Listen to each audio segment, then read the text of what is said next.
Hello और आज के इस खास एक्सप्लेनर में आपका बहुत बहुत स्वागत है। आज हम जिस टॉपिक पर बात करने वाले हैं वो बेहद अहम है।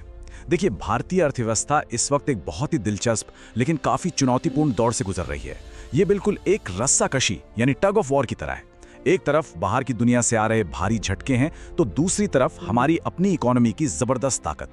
आज के इस एनालिसिस में हम डेटा और मौजूदा रिपोर्ट्स के जरिए यही समझेंगे कि आखिर वो कौन सी चुनौतियां हैं जो हमें पीछे खींच रही हैं और वो कौन सी ताकतें हैं जो हमें मजबूती से टिकाए हुए हैं। तो चलिए बिना किसी देरी के शुरू करते हैं।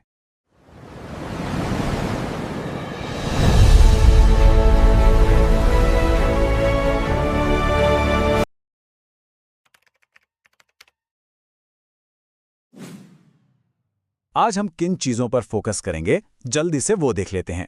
हम बात करेंगे इकोनॉमी पर पड़ रहे भारी बाहरी दबाव की, रुपए और बाजार की गिरती हालत की, महंगाई के मंडराते खतरे की, और फिर देखेंगे हमारी मजबूत जीडीपी और डोमेस्टिक डिमांड्स को।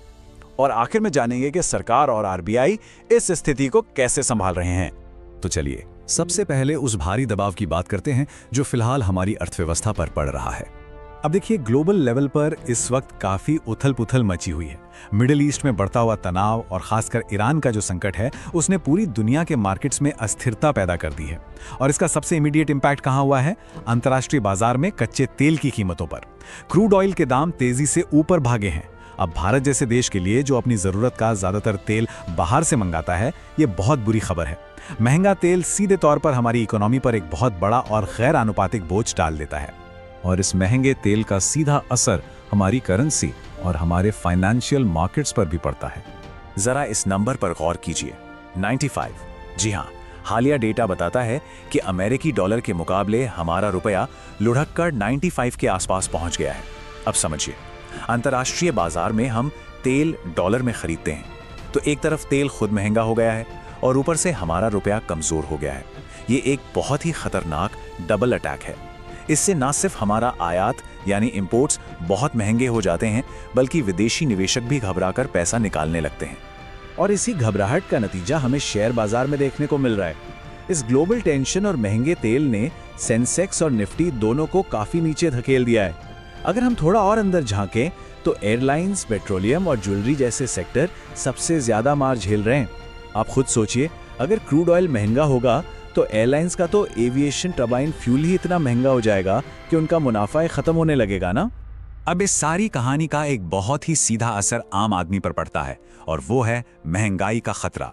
रेटिंग एजेंसी मूडीज और बाकी एक्सपर्ट्स ने एक तरह से अलार्म बजा दिया है। उनका कहना है कि 2026 तक भारत में महंगाई का ग्राफ काफी तेजी से ऊपर जा सकता है। इसके पीछे का लॉजिक बहुत सिंपल है।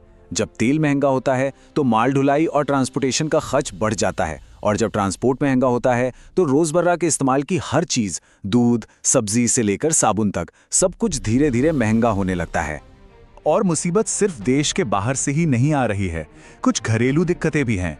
मौसम की मार जैसे अल नीनो का असर और कमजोर मॉनसून हमारी खेती के लिए एक बहुत बड़ा रिस्क बन गए हैं।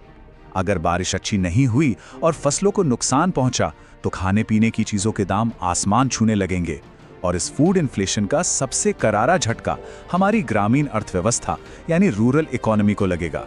तो इन सब डराने वाले आंकड़ों और चेतावनियों को देखने के बाद दिमाग में एक बहुत बड़ा सवाल आता है, क्या दुनिया भर से आ रहे ये भारी भरकम झटके भारत की ग्रोथ स्टोरी पर हमेशा के लिए ब्रेक लगा देंगे? क्या हमारी अर्थव्यवस्था इस बोझ के नीचे दब जाएगी?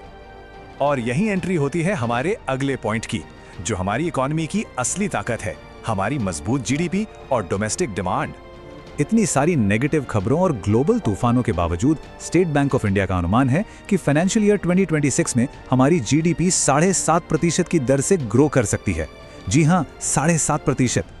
इतनी विपरीत परिस्थितियों में भी ये नंबर हासिल करने की उम्मीद साफ बताती है कि भारतीय अर्थव्यवस्था की नींव बहुत मजबूत है और ये इतनी आसानी से हिलने वाली नहीं है। तो अगर हम पूरी पिक्चर को एक साथ देखें तो वो कुछ ऐसी दिखती है। एक तरफ हमारे बाहरी दुश्मन हैं, महंगा तेल, ग्लोबल वॉर और कमजोर पड़ता रुपया। लेकिन दूसरी तरफ हमारे पास एक बहुत ही मजबूत ढाल है, हमारी अपनी आंतरिक ताकतें, हमारी शानदार जीडीपी, लगातार सुधरती ग्रामीण खपत और देश के भीतर की जबरदस्त डिमांड।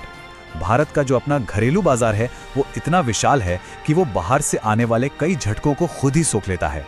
अब सवाल ये है कि क्या हम सिर्फ भरोसे पर बैठे हैं? बिल्कुल नहीं। देखते हैं सरकार और रिजर्व बैंक क्या कदम उठा रहे हैं। इस संकट से निपटने के लिए एक पूरी रणनीति पर काम चल रहा है। रिजर्व बैंक ऑफ इंडिया हाथ पर हाथ धरे नहीं बैठा है। वो रुपए की गिरावट को रोकने और उसे स्थिर रखने के लिए बाजार में लगातार दखल दे रहा है। दूसरी तरफ सरकार ईंधन बचाने और हमारे महंगे इंपोर्ट्स को कम करने के लिए नई नई नीतियां ला रही है। साथ ही इंफ्रास्ट्रक्चर में भी पैसा लगाया जा रहा है ताकि डोमेस्टिक डिमांड को और बूस्ट किया जा सके। आप इसे एक पूरी मल्टी प्रोंग डिफेंस स्ट्रैटेजी कह सकते हैं जो इकोनॉमी को बचा रही है। लेकिन आखिर में एक्सपर्ट्स का ये स्टेटमेंट हमें सोचने पर मजबूर जरूर करता है। उनका कहना है कि अगर दुनिया भर में ये तनाव लंबा खिंचता है तो भारत की तेज रफ्तार वाली ग्रोथ भी थोड़ी धीमी पड़ सकती है। तो देखिए, इसमें कोई शक नहीं कि आज हमारी इकॉनमी मजबूत है और वो बड़े बड़े झटके बहुत अच्छे से सह रही है। लेकिन असली सवाल यही है कि क्या हमारी ये घरेलू ताकतें बाहरी दुनिया की इस लंबी होती उथल पुथल को लगातार मात दे पाएंगी? इस रस्साकशी का असली विनर कौन होगा? खैर, आप इस बारे में क्या सोचते हैं? आज के इस एक्सप्लेनर में हमारे साथ जुड़ने के लिए बहुत बहुत शुक्रिया।